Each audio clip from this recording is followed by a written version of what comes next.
It is Saturday morning, guys. Yep. Give me a second here. Pop this over. All right, what are we doing today? I'm prepping some stuff for our automation course later. We're gonna get some discussion posts up in our Discord here. But I wanted to show you guys stuff that's going on. Oh, excuse me, stuff that you can do. If anybody's interested. We got a bash study group today. That should be going, but all of these things can be kind of hit or miss when the focus is the security courses or the engineering courses. So this is going at 10. You know, I haven't heard anything about it being canceled, but sometimes they are. But people can still hang out there and work. That's just down on one of our channels. And we're doing our security engineering course, round 2. This is week 2 of a 10-week course that's coming up. And then the automation course will be week 2 this week as well. Those are free. All you got to do is hang out down in the Discord for that. Then we got the late night bash study group. If I'm around, I'll kick that off. If not, we'll just kind of study, and anybody that wants to go down there can do whatever they need. We got the writer's room for people that want to work on the books and just getting into Git and that kind of stuff, understanding how systems work for them. And then we got lab maintenance tomorrow night. We should be doing lab maintenance. I'll be checking some stuff out and making sure that the labs are working for people and make sure that we get people in there and that kind of stuff. So that should be good. All right. And then I thought I'd show you guys something fun. It flooded in Phoenix yesterday. And when I say flooded in Phoenix, it's the most rain we've had in 7 years. And the water just didn't have anywhere to go. So I thought I'd show you guys some stuff here from yesterday. This was the old backyard here. It's still like 90 degrees out here. Now this isn't a lot of rain yet, because people were like, is that a lot of rain for you guys? No, this wasn't a lot of rain yet. This was just when it first started, right? And then it got a little wild. It started really coming down. This is still not very bad right here, but it is flooding the streets. You can see, starting to flood up. And then it got to, I don't know if this is gonna pop up right. Let's see if this will pop up right. This was somebody's yard near me. This was actually just somebody's Facebook, and it's like this is somebody's yard that was near me. They were getting hail. There was hail about the size of a golf ball coming down. And I know that because at my brother's house, he had pictures of his hand with a hail about the size of a golf ball. So, yeah, you can't even see out to the street. It's so rainy. But the water had nowhere to go, so it was pretty wild. And then this morning, me and the wife went on a little walk, and we've got like this wash by our house. Couldn't go this way down it because it was flooded. Even though it's like done raining, it's flooded. And then we went back the other way, and that was flooded too. So we're like, all right, we can't go that way. Yeah, and we don't normally get, and then a cactus came down. Poor little guy. Poor little cactus. He came down.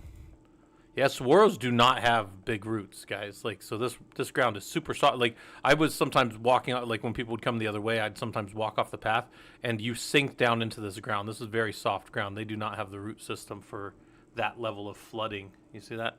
So, anyways, I just thought that I took this picture this morning when we were walking. There's a police station over here. This is like near my neighborhood. There's a police station and a school right here. Yeah, and then this just that poor little guy did not make it, and his arm fell off. And I told the wife, I was like, we'd carry the arm home. That arm, that's probably about 4 feet long, but that's probably a few hundred pounds still, because they're mostly just big bags of water. Maybe not a few hundred, but probably close to 100 pounds still. These are big, heavy things. You do not want a cactus falling over on you. Not a saguaro. Anyways, all right, so I thought I'd show you guys that before we got into, we're not doing that today. That presentation's not coming up today. Let's get this stuff out of the way. I am cleaning up, or I'm writing out the presentation for tonight's course, right? Meeting with the guys. So that's in, a few hours, but I have it all written out in my head. I just have to put it down on paper. So this is what I'm going to be doing. If you guys have questions about the course or getting in or doing Linux in general, you guys want to know anything about kind of what our labs look like or any of that kind of stuff, let me know. I'll show you guys how you get in there and that kind of stuff. All right. So let's go to, I need to open up probably, do I have a lesson plan actually written up? I don't think I actually built a lesson plan out now. We didn't really do the lesson plan part, so we won't worry about that. But for sure, we need the worksheet. Need to work on the worksheet, and then also, in conjunction with that, we have to be working on the the automation piece of it too. So let's move this, get this out of the way. All right, that's going to become Unit 2. Announcements, second. And we're going to be out next week. So all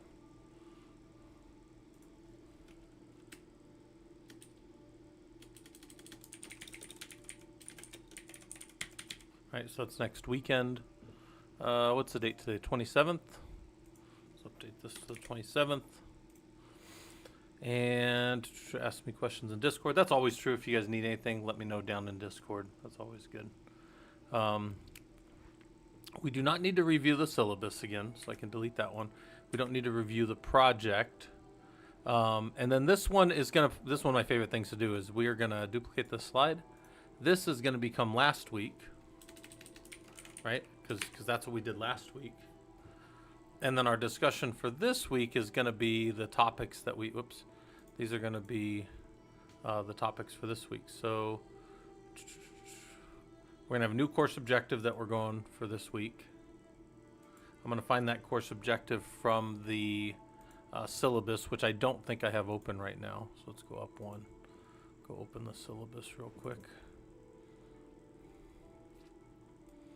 Why it decided to open over there, nobody will ever know. But let's go look at the syllabus real quick. And so for Unit 2, we go down here to the bottom, looking at how we build courses. Unit 2 is interacting with the operating system, right? So interacting with the operating system from this perspective is going to probably be, it's not any of these. No.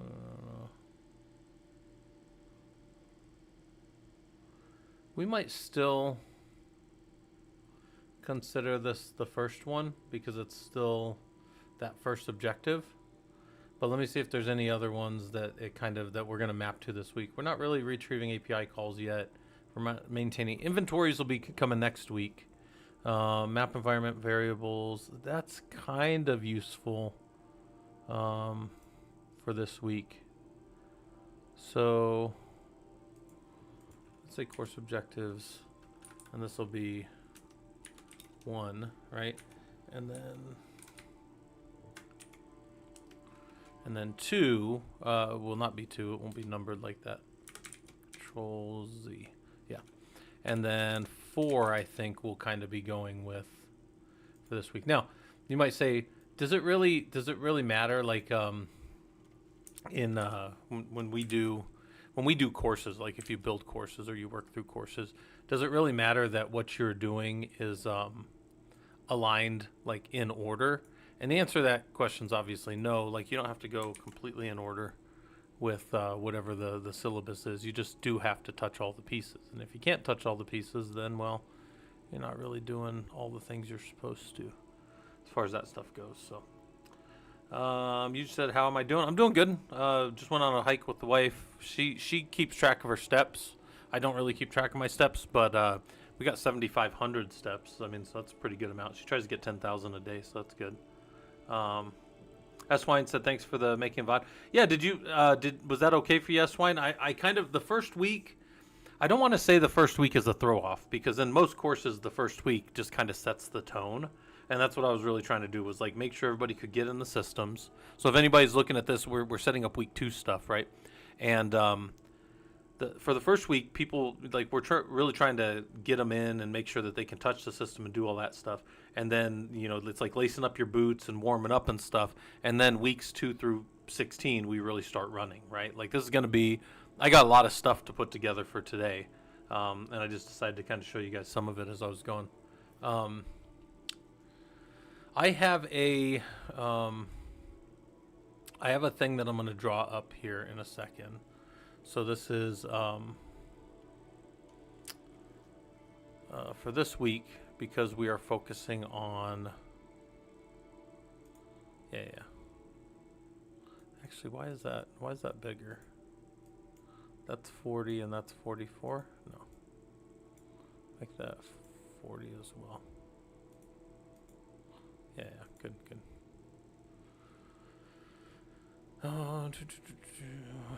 Yeah, that's good. Take notes, ensure that we have access. All right, so lab this week will be interacting with the operating system. That's what we're doing this week.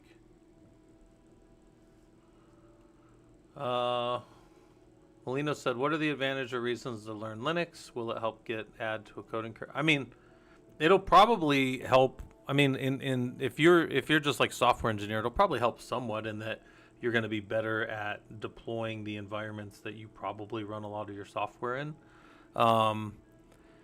I strictly speaking run Linux to run Linux, right? Like I am a Linux engineer. The reason a company keeps me around is to maintain their fleet of servers.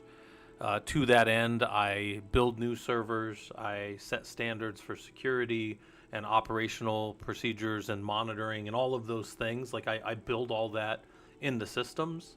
That's also kind of what I do and teach others.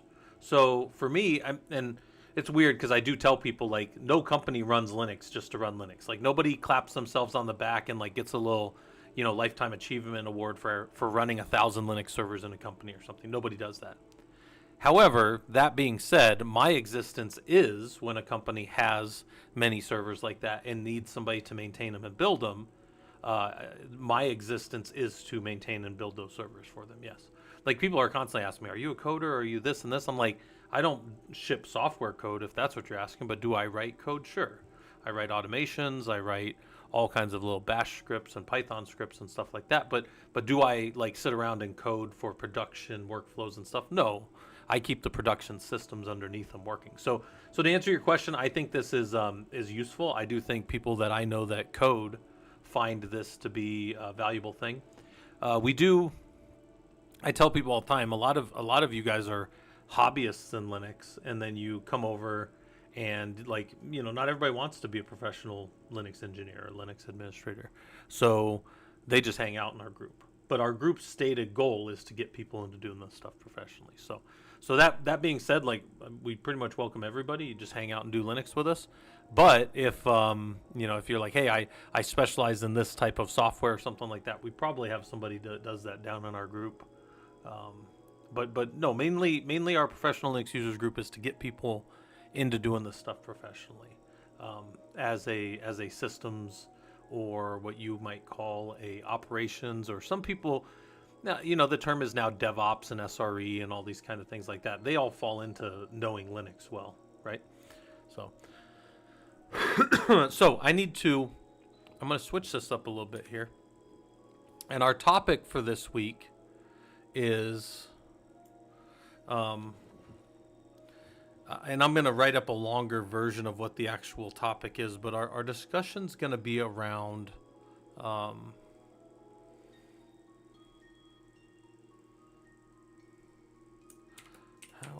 would you break down the steps in automation, comparing them to my example, right?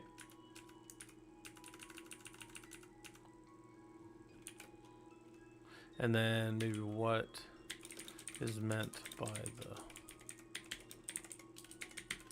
So if you guys aren't familiar with the Pareto rule, I'll show it to you. I'm probably spelling that wrong. No, that's right. Pareto's rule states, this is a systems engineering concept that's considered pretty much universal, and it's called the 80-20 rule. And it's the principle that roughly 80% of your outcomes come from 20% of the causes, or as we would say in systems world, inputs, right? Molino's guide, no, there's not a formal process. What I tell people is just, I'll link the Discord here. You just come and hang out with us. The course, let me tell you how the course goes. The course, this was my walk this morning with water blocking me off. The course looks like this. You hop into the Discord, you go up to your events, or if you're on a mobile, it's on the top right instead of the top left, and you just say that you want to come to the courses. We are in week 2 now, so there'd be some catching up involved. But what you do have to do for the courses, if you want to participate, is you do have to take part in the not presentations, in the discussions. So there's discussion questions you have to do each week, and you have to answer the question and then also respond to somebody else. That's kind of our standard. And for the automation course, this was last week's, what is meant by a trigger in automation?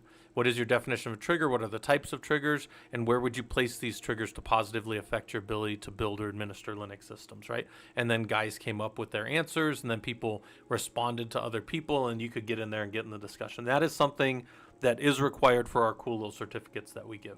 And we give little certificates that people can validate and put on their resumes and stuff like that. It's kind of a cool little thing. If you're doing the security engineering course, it looks like this, and people were in there talking about STIGs and things that maybe... I do like this one. So people found a STIG or compliance requirement that they didn't necessarily agree with. And then they had to tell us what it was, what type of control it was, right? You need to know your types of controls. We talked about it in the first week. And then, and this is a preventative technical control. That's awesome. And then defend why they don't think it's necessary. Probably because they have some type of other... this is redundant. We have other compensating controls in front of it. So while the spirit of what it is good, the spirit of it is, well, we need to protect an Apache server from having too many connections. Sure. But it's redundant in modern modern infra because, you're going to have other things in front of it is their point. So they're arguing a layered defense renders this moot.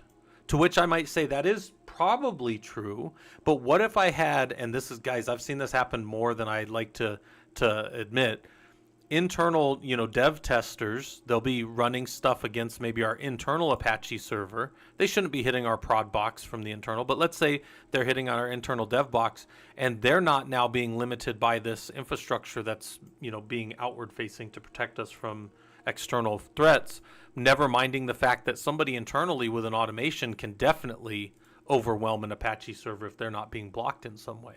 So this is one of those ones where, this is, but we could argue both ways. And this is the thing I tell you guys, this is one of my favorite things, by the way, when I see something like this.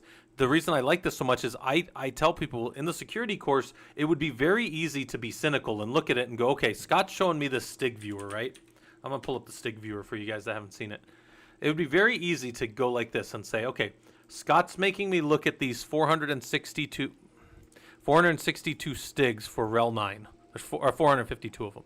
And I'm just going to become a STIG monkey, and I'm just going to go in here, and I'm just going to set all 452 STIGs on every Linux box I ever come across, and I'm going to pat myself on my back for the whole career as how secure I was. And that is exactly not what I want from people. I want people to understand why they're deploying things. I don't want anybody to do anything on autopilot. I think autopilot from like a flying a plane perspective is great, but like from your career perspective, going on autopilot's maybe one of the worst things you can do. Hey, Sending Grounds, how's it going? I'm kind of hanging out, and Sending, can I show you something if you're still around for a second? We had pretty good sized storms here in Phoenix last night. In fact, this was just yesterday during the day. We started getting like you can see how flooded it is out there, even though you can't really see the rain. You can see how flooded, like that's up over the sidewalks, right? It's getting pretty bad. But then it flooded all yesterday, and I was showing the guys this. This is a fun one. Check this out. This was somebody's house that was a few miles from me, and this is hail coming down, as I like to say. Oh, hail no. But this really was coming down, right? This was not far from me. But the water wasn't coming off the streets. Like there was too much water coming down in Phoenix. So, this was bad. Then their streets out there flooded too. But then me and the wife went for a walk this morning, and we have like this wash by our house. But I told her, the last rain was at 2 a.m. It should be, that's not very deep, but that's too deep to walk through. Like if you're on a hike in the morning, that was about 3 to 4 inches deep. So like we weren't going to get washed away by it, but we weren't going to walk through it either, right? And then we went over here. This was like, so that was back over here. So we came this way to go the other way under the other canal side by the police station, and we couldn't get under here either because that doesn't look very deep, but that's probably 2 to 3 inches, and it's barely going over. Like, look, it's not that much water. It was just enough to not walk through. Like, who wants to walk with wet ass shoes for the rest of the morning, So we weren't going to walk through that. Like, again, not going to sweep us away. It's just too wet. And then when we were going over here, I'll show you this because you might like this Sending. one of these cacti. He just couldn't hold his weight. And what I was telling people is, first off, they do not have deep root systems. Look at that. That's probably torn some, but they don't have good root systems. And then the other thing I was saying is this ground right here is normally, yeah, cacti down. But this was our third blockage right here. And then that's the police station over on the left. You really can't see them, but they're right there. And we had tried to walk underneath them over here to the left. So we tried to go through the canal that is just back behind us to the left. And both ways, there was too much water coming through. But what I was going to show you is this, like, this arm came off, and I told the wife we could carry that home, but that's a good amount of weight and very prickly, so you would not want to pick that up. Plus, fun fact, in Arizona, to limit people just taking saguaros from the desert and putting them in their front yards, it is highly illegal, guys. It is very, if you don't learn anything else about my life or being in Phoenix, I can tell you this: it is highly illegal to take any of these cacti. There's like millions of them out there.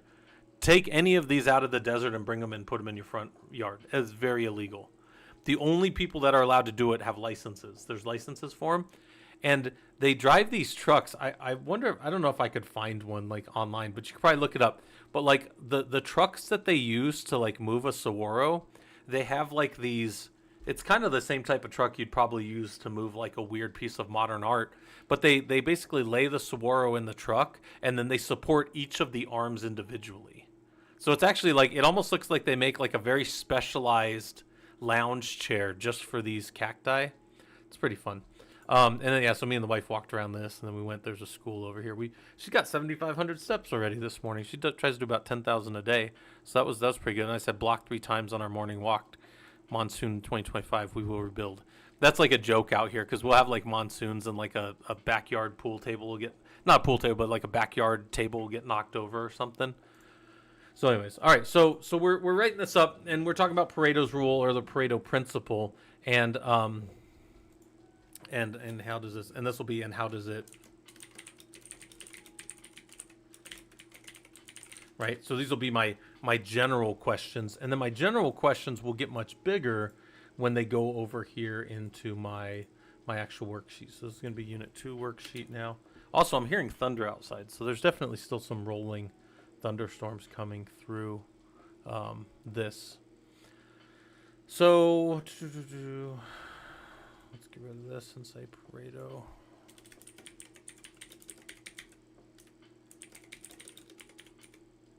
Or 80-20 rule, which is actually Pareto.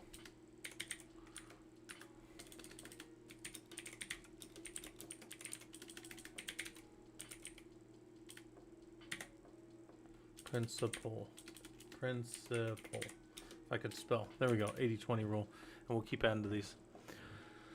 Links. We don't need any of these links because those links aren't really directly related to this for this week. And then the lab will be Unit 2.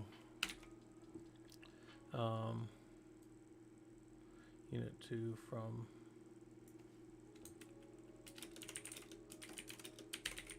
Right.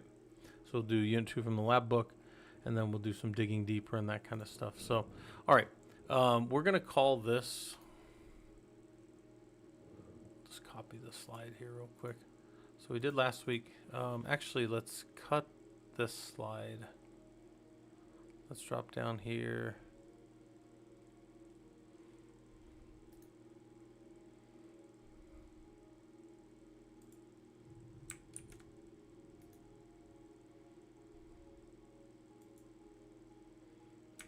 Nope.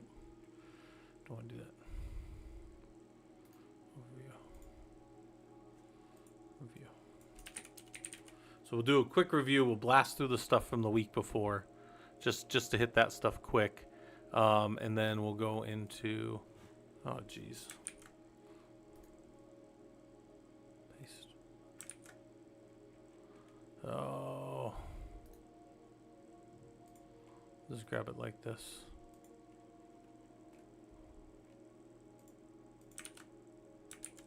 Really? Well, I guess we won't do it that way. We'll just move it to the bottom.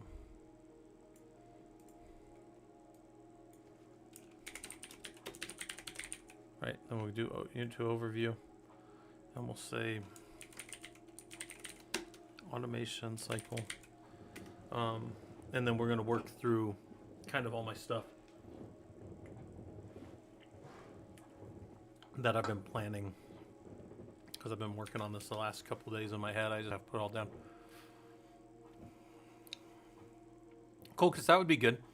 If you're looking for good installer scripts, you know which ones you might want to do, Colchis, for like walking through stuff, because the ones that I know of that are pretty good for like looking at the architecture on a system are the Olama script, the Llama installer. Olama is the individual, but the Llama installer, and then the K3's installer. Both of those have some really good like breakdowns of how they look at architecture and how they look at what system you're on, making sure that if you are using WSL, that you're using a WSL version 2 that's at least compatible to run the individual stuff inside of it. So those are both pretty good installer scripts if you're looking for ones to take apart. If you want the guys to look at it or something like as homework. That's something to think about. All right. Let's go. I know I'm jumping around a lot, but we'll go up here to my, go to this, and we'll go to my,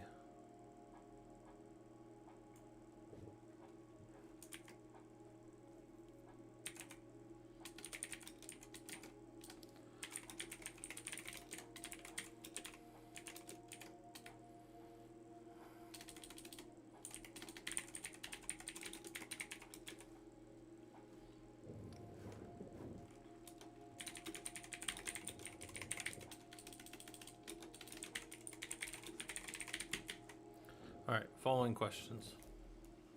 Yeah, Cole, because the only reason I say it is because they definitely have some cool... Man, we are getting like thunder rolling. I mean, it's clear out right now in the desert, but there's like big thunder hitting my house.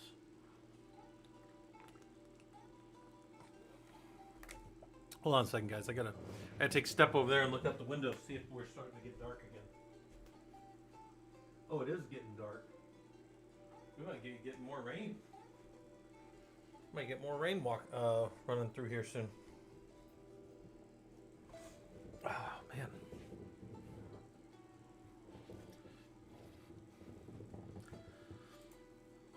So, what am I doing here? I need to find... So my... Let me just draw this out so I have it.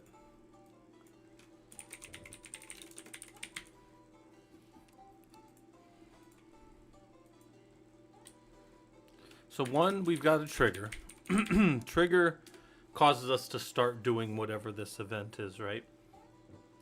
And then for us, for automation, we need to have some type of checking. So system checking or input validation, right? And then there is execution of, function, primary, let's say function, and then there's reporting. We could have in here, you know what? That's not gonna go in right. All right, I want to have so like this. So system input and validations. Do not fail report. Execution primary function.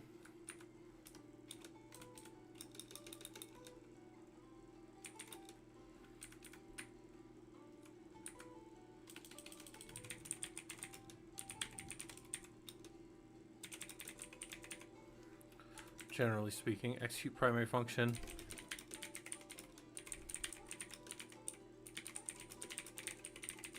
Right? Because you're not, we don't want anything to fail with automations. We want to capture and then reporting.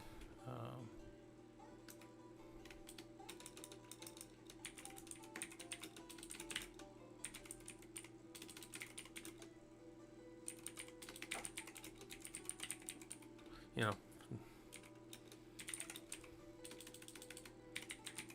right? send stuff out. To Brett, you said you'd be proud of me. I made an Ansible script this week to create a VPS on a cloud host and send it up as a VPN server as a push button. Nice, to Brett. I am proud of you. That's awesome. That's especially if that's something that like is useful for you professionally, or you can show somebody and get a job. To Brett, I never remember who's got the jobs and who doesn't. People get let go. People whatever. Hopefully you're not let go, but hopefully if that's useful to you in whatever career you're at or getting back into one, it's always important to me, like this stuff. Like if I'm just up here talking into the void, that's one thing, but if I'm talking to the void and helping people, that's also probably more useful to me. Let's change this numbering. Numbering. What's the numbering? Start at 4. So this is going to be I'm gonna work on this, but this is my general idea of how I do automation, right? So we'll talk about in the system checking section then. So, and that'll be a big part of this week.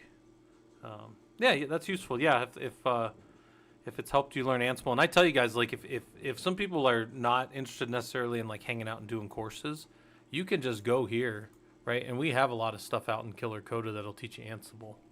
If you go actually to the Ansible page right here on the front, that's our stuff for the ProLUG. And even if you guys didn't do the course, we still have a bunch of stuff that'll teach you how to run Ansible, right?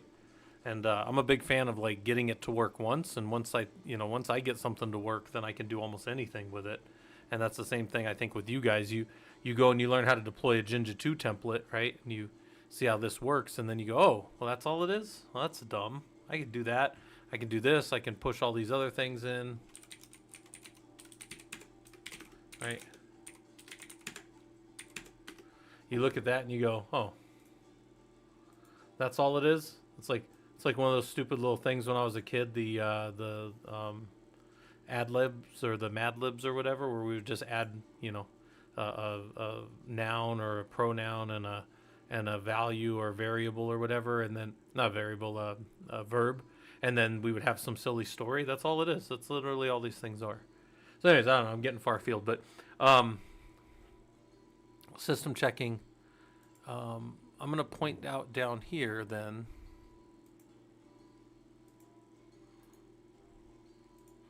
Sides in here for system checking.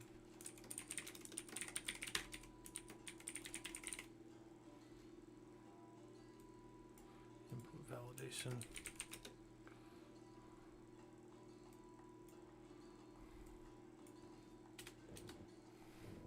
I really hate how this thing does this. Super annoying how that does that. But anyways, so we'll go here, and then we'll say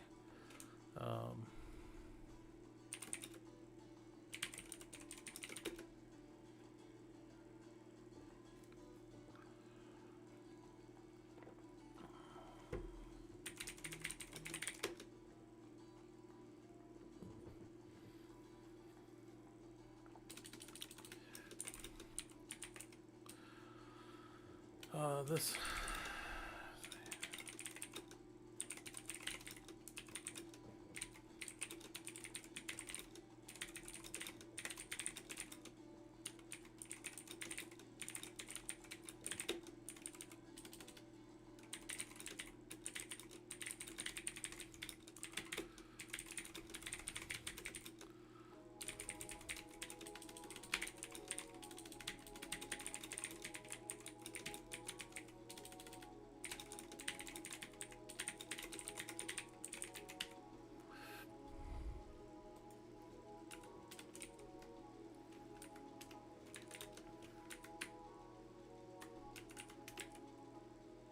There we go.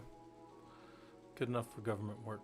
So for me, maybe I should put input validation system checking. Yeah, we're gonna switch this around. Just because we really could say input validations and system checking separately.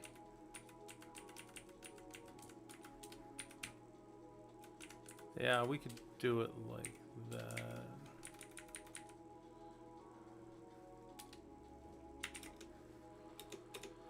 Because technically you could fail. Oh man, that's super annoying.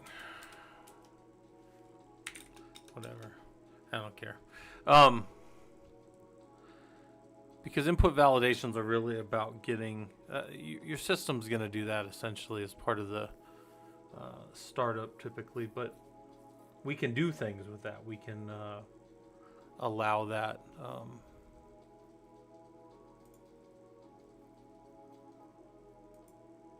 Let's just do system checking here.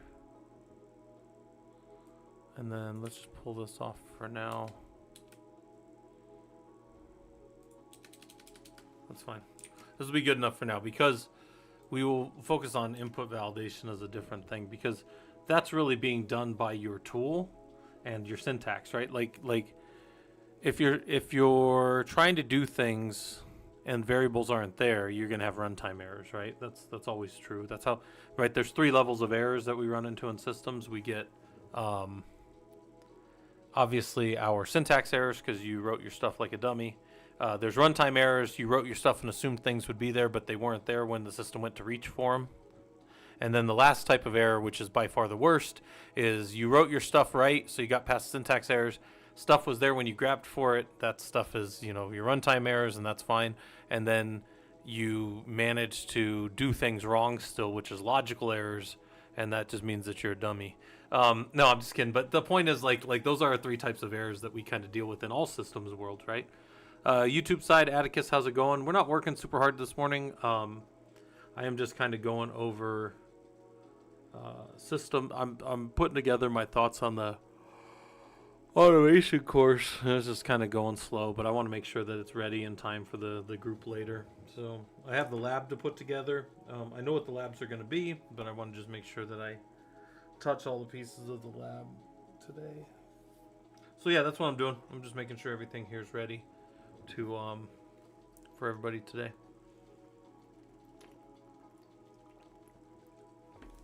And then yeah, I got to update the discussion. Then I typically throw the discussion questions up when I'm done writing them in the course discussion post. So you'll see the new post discussions coming up for people that are interested. For people that want to do the course is completely free in Discord, but there is one requirement. You do have to do the discussion posts. If you get all the way to the end and you turn in everything to me, but you weren't participating with everybody, it's not the same. You didn't do the course. So I know like people don't like that, but it's the only requirement I have. As far as that goes, is you must engage, you must do stuff. And here's the thing: if you say, "Well, Scott, I didn't feel comfortable with this and this," you're gonna have to do it in the professional world. People are gonna look at your shit. People are gonna look at your stuff all the time.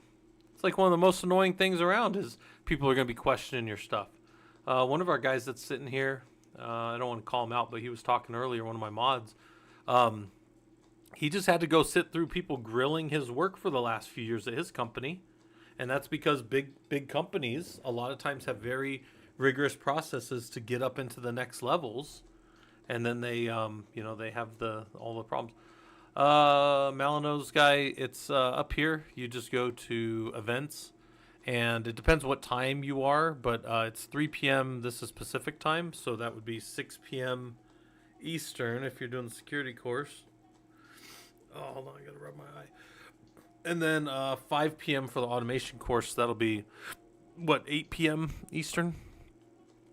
So people on the East Coast get a little late, but I also typically record them on Sunday mornings. So if I have time tomorrow, I'll record the next one. People that want to watch old versions of the courses, they are all up here in the beginner start here section. So here's the old Linux Systems automation course or administration course, engineering course. They're recorded from before, and then we have one recorded so far for the automation course. So that's coming, and then this is the one that we're building now as we go. And also, it looks like things are popping off up in the Discord, so it looks like a lot of people are talking. We do have like 4,200 members, so we're getting there. I'd say we probably have about four of those 4,200. I'd say maybe like 300 to 400 are somewhat active. Like I see the numbers at the end of the week, like it shows me like how many people talked and how many people were around. There's probably like 20, 25 of us that are pretty active in there. Like I always have Discord up somewhere, like on my phone or something. Like I'm always around my Discord, so I'm always kind of popping in. But like there's probably like 20, 25 of us that are always on and talking and stuff. And then there's just like people that, post once or twice a week. I really enjoy like tech stuff because people will post tech news, right? And just talk about what's going on in the world of tech. And there's a fair amount in the complaints department, which I think is funny. All the off-topic stuff is pretty much fair game for you guys to talk about whatever. And then jobs and interviews. There's a fair amount of like people posting job stuff up here, and then people messing around too. We mess around in all the channels, guys, but there. But we also post jobs, and people will talk about stuff and what they're looking for in interviews and all that kind of stuff. And we do sometimes have interview meetings for people that want to practice doing interviews with some of us that have given, many hundreds of interviews in our career. And some of you guys know I get called in often to do technical interviews for people. But we won't get into it now, but I have a way that I do my technical interviews that works pretty well for people. Management likes it because it's like an easy way to kind of look at. So here's kind of my, let's look at this. Let me think about this for a little bit. We got trigger. Input validations typically handled by the system. System checking, do not fail. Generate variables for report. Execution of primary function, do not fail. This can be multiple different things happening.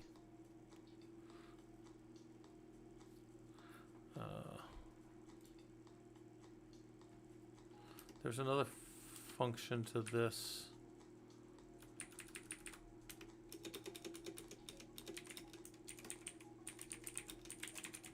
Out into there.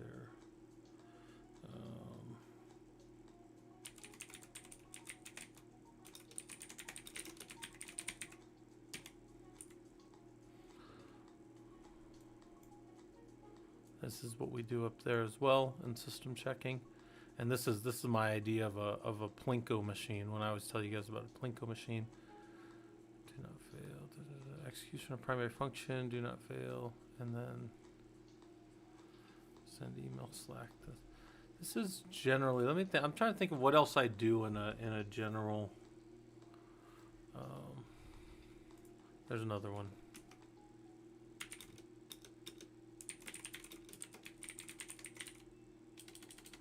Validation. If I could type. I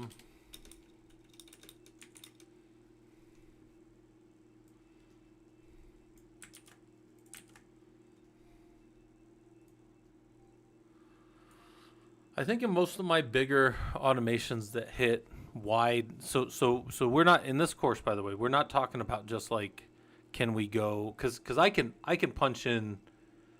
I mean, we can go to our Ansible labs and we could go punch in any number of little things and do stuff to one or two systems. One or two systems are the easiest types of automations in the world, especially if they're both clean and brand new and nothing's changed on them. But when we're talking like automations for like 1,000 nodes, automations for an environment that has as many different nodes as there are snowflakes falling out of the sky, right? Like, what are we doing here? And this is kind of, I'm writing out maybe even for the first time the way that I look at it. We've got the trigger that kicks off whatever the thing is, and we talked heavily about triggers last week, right? Triggers look like this. There are time-based triggers, there are event-based triggers, there are alert-based triggers. People found other triggers. There are all kinds of triggers to find. This is one of the reasons I have you guys do discussions. The net effect of all of you guys together is way more than I could ever be, right? Like the all of you guys in a course, the community knowledge, you guys went out and found. That was 1-1. So discussion 1-2. These are triggers. So what are triggers? What did you find? What's the definition? What other triggers can you find? And people found all kinds of useful things to read about and links. There's all kinds of stuff. In fact, I need to talk to the guys one of these days. Excuse me. We have bots running all over this server, but one of the things that I really thought would have been fun was to have a bot that went through these each week, and at the end of the week summarized up all of the like links and everything that people give, and just like blobbed it down as like, here is automation unit 1, all the links and all of the primary, like give a summary of what we talked about, and here's all the links that people did. I think that would be a really fun one, because otherwise you got to go find them all, right? Like, well, where was that link that Kolkis did, and then you got to go find where his link was, and that just seems like a hassle. What if we just aggregated it all up, and that wouldn't be too hard? We got a lot of guys that are real interested in bots and AI and stuff. Yeah. So I actually had thought about that back in the first automation course. Yeah, and then like whatever, Zorgel went and found these things, and it's funny, his name shows up. Nobody else's name shows up like that. Treasures does too, apparently. But Zorgel, he found this, and like this might be a really useful link for somebody to reference in the future about how we patch Linux systems, right? And how they do things, and and the different paths that a system might take, right? Anyway, so that was our trigger section, right? We're gonna blast through that real quick this week. We're gonna do like a real quick review for people, right? Boom, boom, boom. Hit all the salient points. Get into our overview for Unit 2, and we're gonna talk about this automation cycle, and then we're gonna do system checking, and mainly with that, we're gonna say what does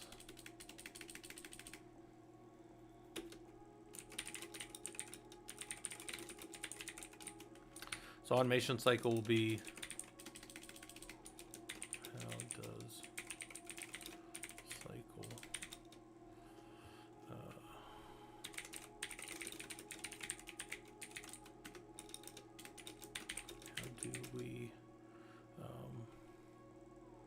how do we build for all the eventualities of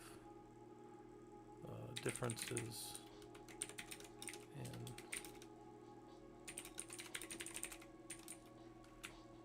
how do we build. I hate what I have to do here for this, but I hate lining it up like that, but because it's such a mess to change later.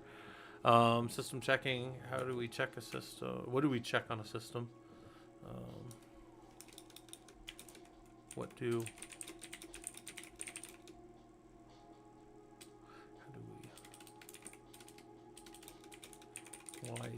we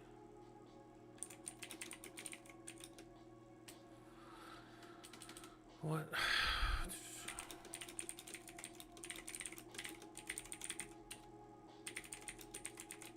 right, like why do we want to do it? So what do we check on a system, and then what do we need to know to differentiate systems? Because we do want to differentiate systems, because different systems are going to get different blocks of code, they're going to get different paths. I often talk about, so in system checking, we're going to make a new one. And let me go find a picture of a Plinko machine. I actually had a really good one of these a while back.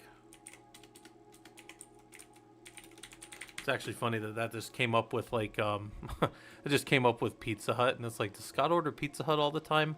I mean, I don't think I do, but maybe. There's a really good GIF that had popped up when I did this before, like Plinko machine in a shell. I think somebody had a really good, this is just a little GIF of it.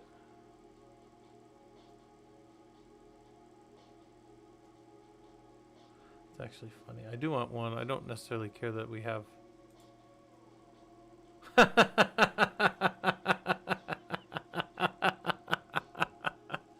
Oh my god, dude.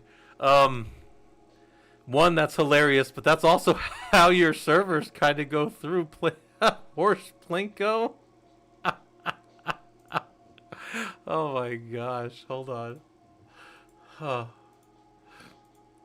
oh jeez. No, hold on.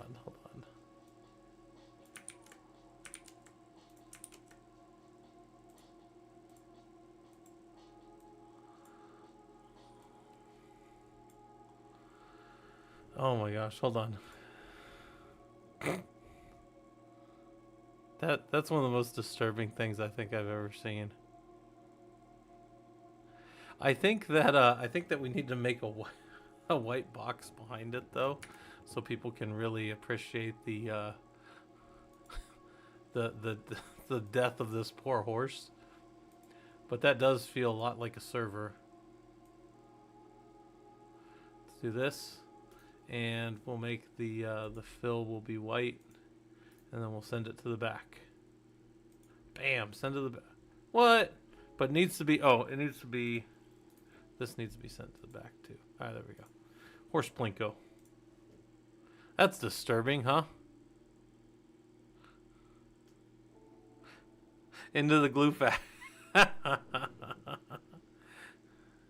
I guess I could cut that off right there if we really wanted to, but I think that.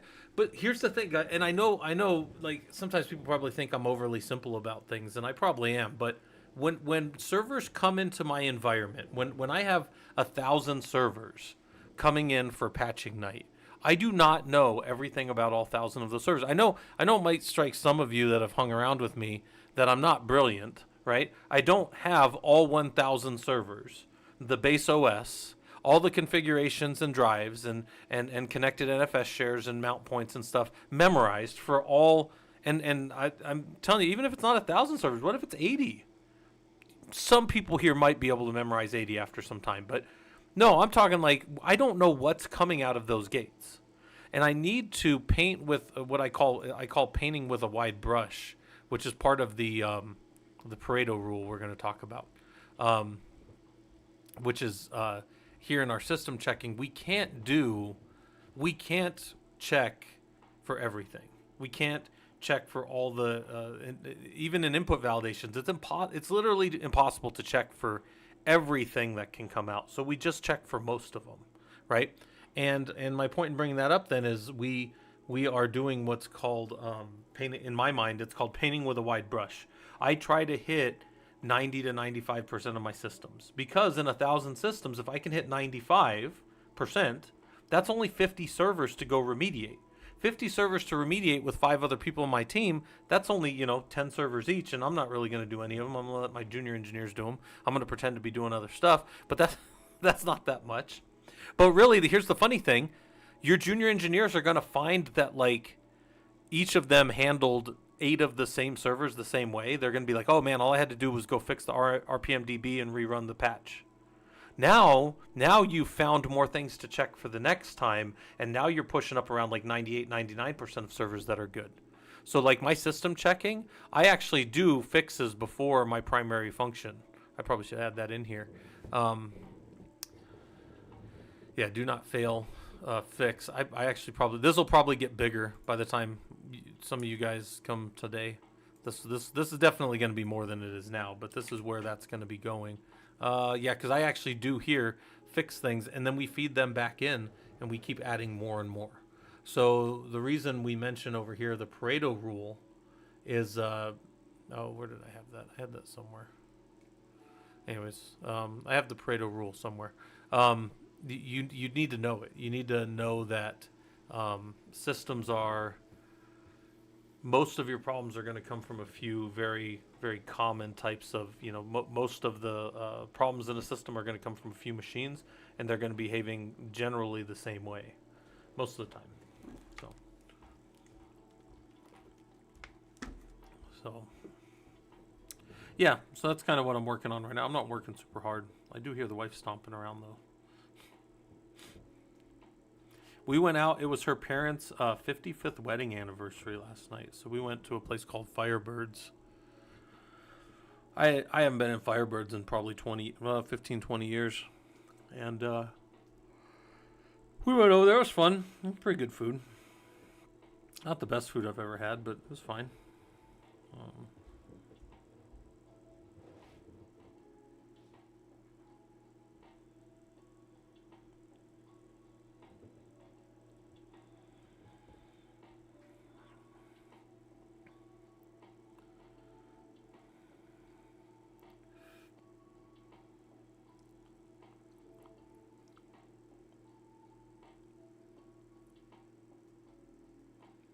Yeah, if you guys see any of those videos coming out of Phoenix with floods, it was pretty bad here yesterday. Oh, and then there was a big thing, like, you guys probably all know what Waymo is, right? Yeah, look, my CC knows what Waymo is because it spelled it right.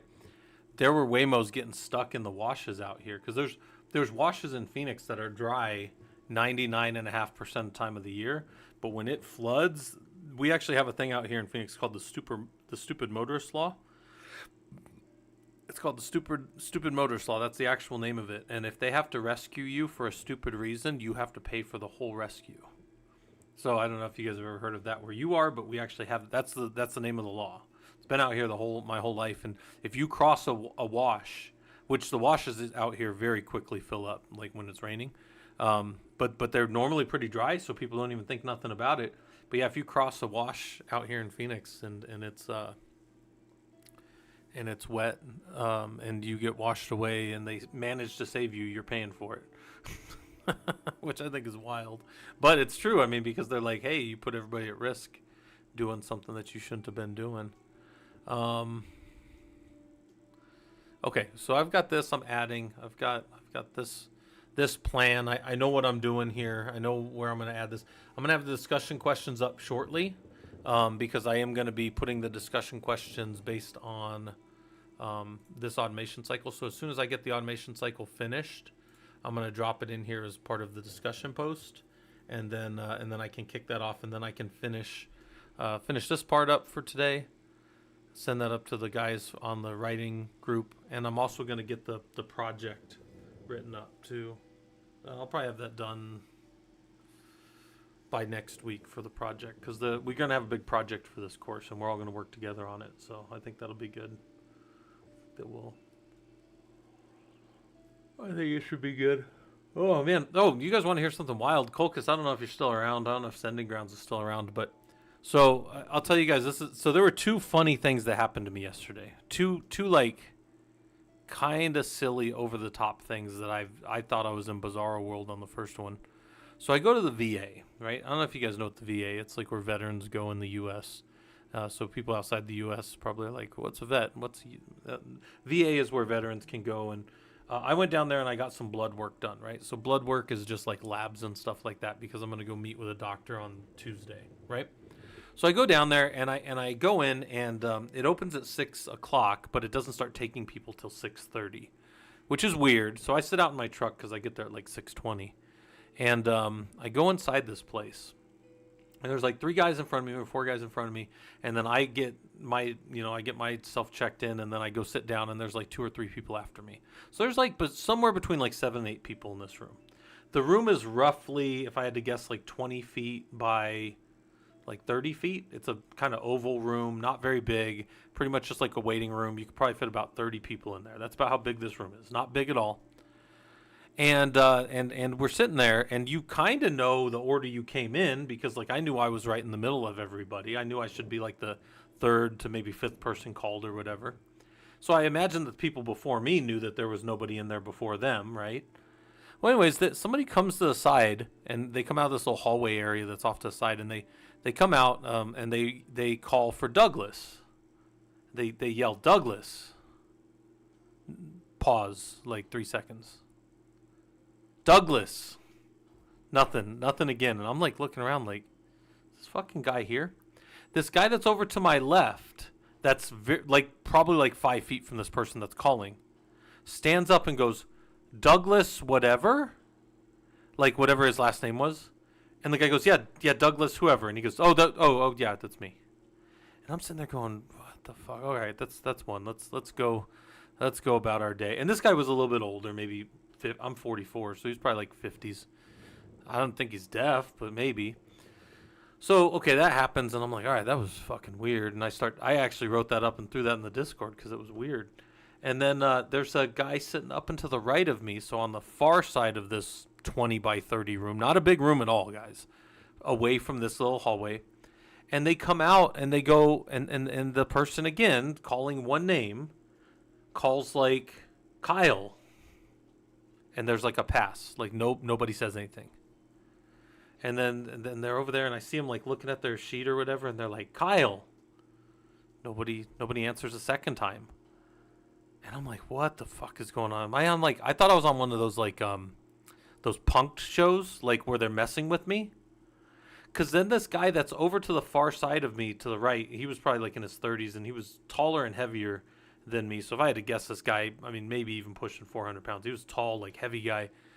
He gets up and he starts walking over there. Doesn't say anything. So like the guy that came out of the hallway can't really see him too well. And I can see he's about to call him again. The guy goes, Kyle, whatever. And he goes, yeah, Kyle, whatever. And the guy's like, oh, that's me. And I'm like, what the fuck?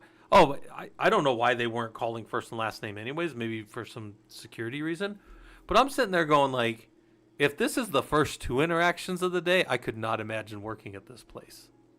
Well, yeah, I mean, like, if your name was John, I might think in a room of 8 people that you'd be the only John. But Douglas? Man, yeah, I thought I was in the Twilight Zone. I thought, like, what the hell did I just step into here? So then they come back out and they call one person, and that guy, like, gets up pretty quick. He's the guy to the left of me. And then they call Scott, and I stand here because I'm going to gamble with the 6 of us that were left in the room at the time, and they've already called one name, so 5. I'm going to gamble that in a 20% shot out of you know the 5 people that are left, I'm the only Scott in that room, and it was me. But the point is, I was just like, oh my god, I can't believe I couldn't imagine working here at this VA. But yeah, it was weird. But anyways, I got through, and then I got in and out of there in like I don't know, probably like 3 or 4 minutes. So here's the other crazy thing. So I could have gotten on my phone call at 7. I got a 7 o'clock call that on the East Coast is 10 o'clock for my team at work. And I work for a company called Redline, but then we're embedded with a big government customer, most of you know. And we go to this, I could have been on this call, but I didn't. I just drove home. They knew I wasn't going to make it. But then I get home and my Slack is blowing up. Come to find out, the contractor, so we're the sub on a contract that's got a main primary to this government customer, and the primary on it, they came in and relieved like the manager in charge of the whole program of his duties. They fired him. So like I missed the meeting, was like, oh hey, and by the way, now all you guys have to be on your cameras during this meeting. So that was that. And then it was like, and now then one of their chief engineers, a guy who I really like over on their team, like rage quit during the meeting and quit the company. And I missed all of this because I was driving home instead of hopping on the call like I could have. So I can't tell you what that company is, but there may be some more openings over at my work for people. I posted up in the Discord about it, but and it's wild too because like a couple weeks ago, one of the guys on that team died. He just died on a Saturday. Passed away from that company. Now I don't think any of these things are related. It's just, it's super weird to me, like the metrics that like this project is governed on, like the metrics that we get from the government and bonuses and that kind of stuff for that primary have all been 100% the entire time I've been there. So I don't know what they fired this manager for, if they just didn't like how he was handling the little stuff.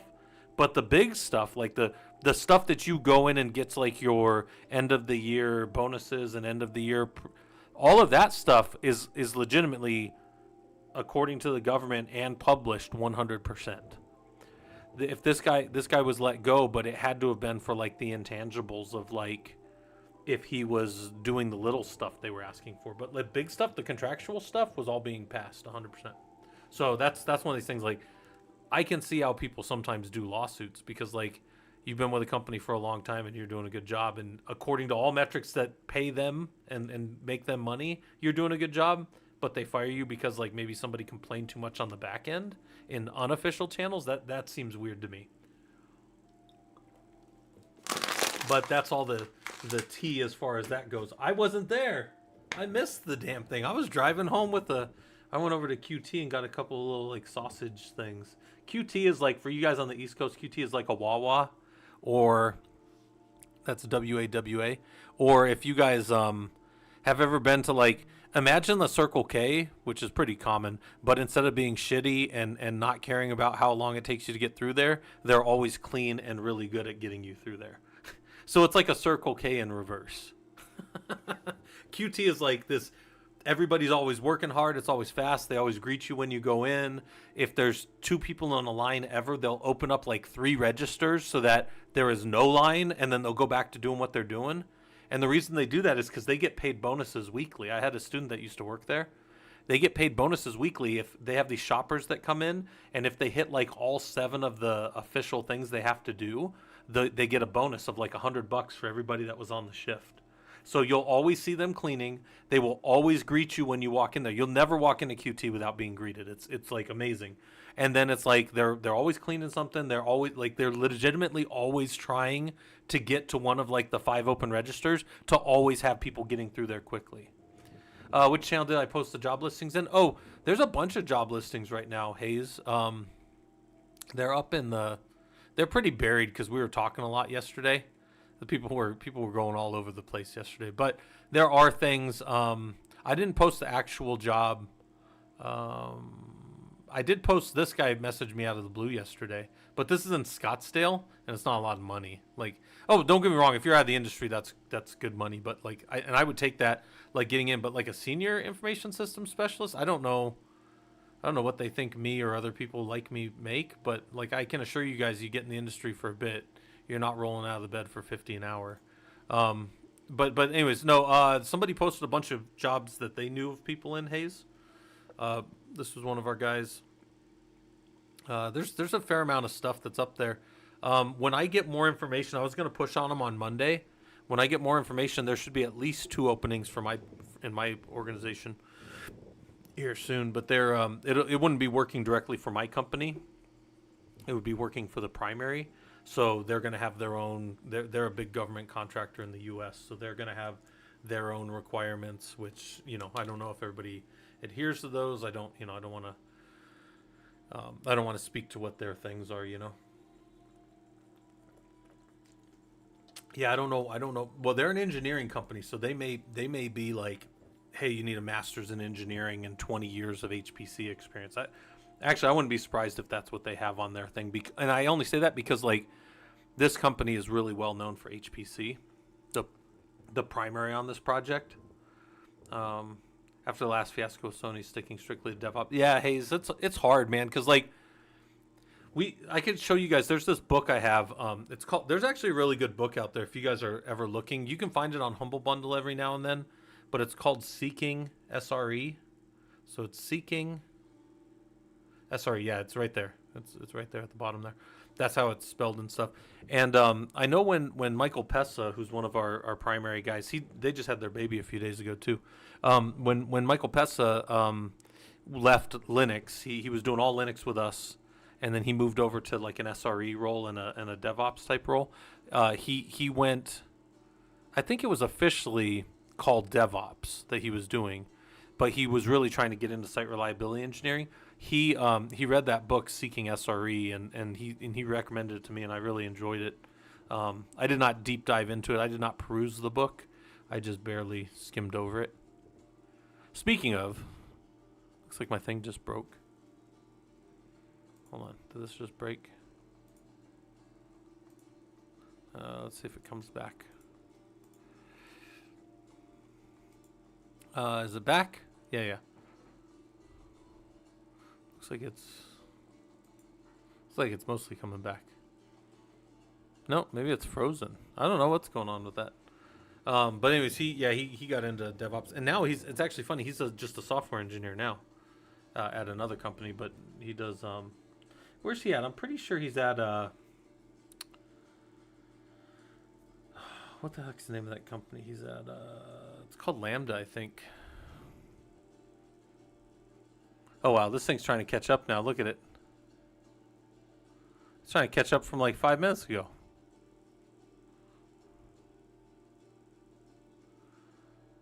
I'm not even talking and that thing's doing it. Yeah, I think his company's called Lambda, and it does all GPU deployments for companies.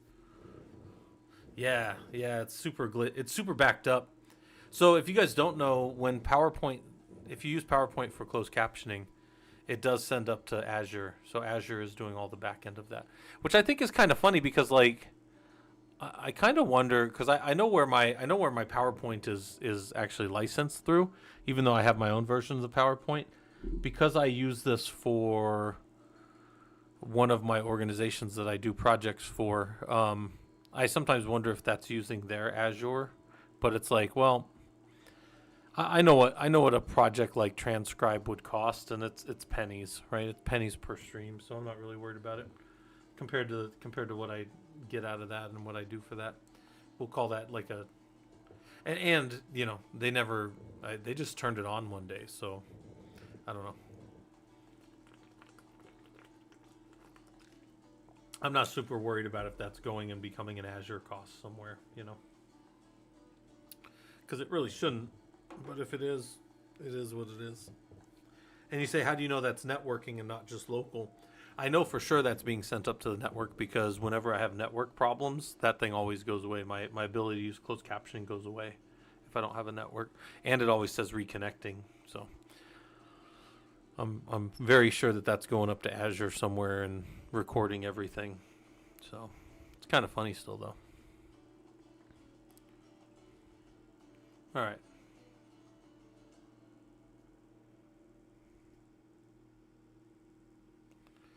Let me check see what my